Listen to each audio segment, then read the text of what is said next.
President Trump, as you know, has accused Barack Hussein Obama of treason. It was President Obama.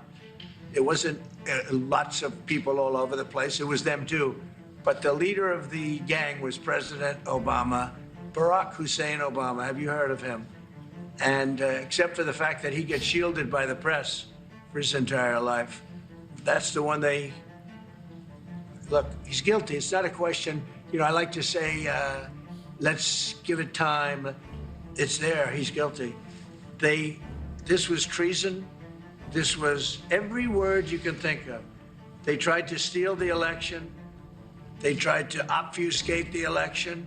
They did things that nobody's ever even imagined, even in other countries. So the neurological crime begins with this. It begins with a group of Americans who spent 4 years in captivity under a president who was a Russian spy. I mean, that's pretty traumatic. And yes, Trump derangement syndrome is part of that. But think of what else it's done. It has built into intersectional politics now. You must hate what Republicans love. So for instance, J.D. Vance was just speaking about Microsoft firing 8,000 Americans and then applying for 8,000 H-1B visas. And he said, I'm sorry, this math stinks. You just fired 8,000 Americans and you want now 8,000 foreign workers to take their place.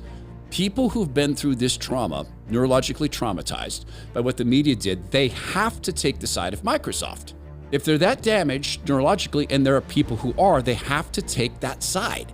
You have people taking the sides of Trent D'Agra and MS-13, sometimes some people who you would think have a little bit of intellectual horsepower. It's just a few apartment buildings taken over by violent South American gangs. This is some of the neurological damage.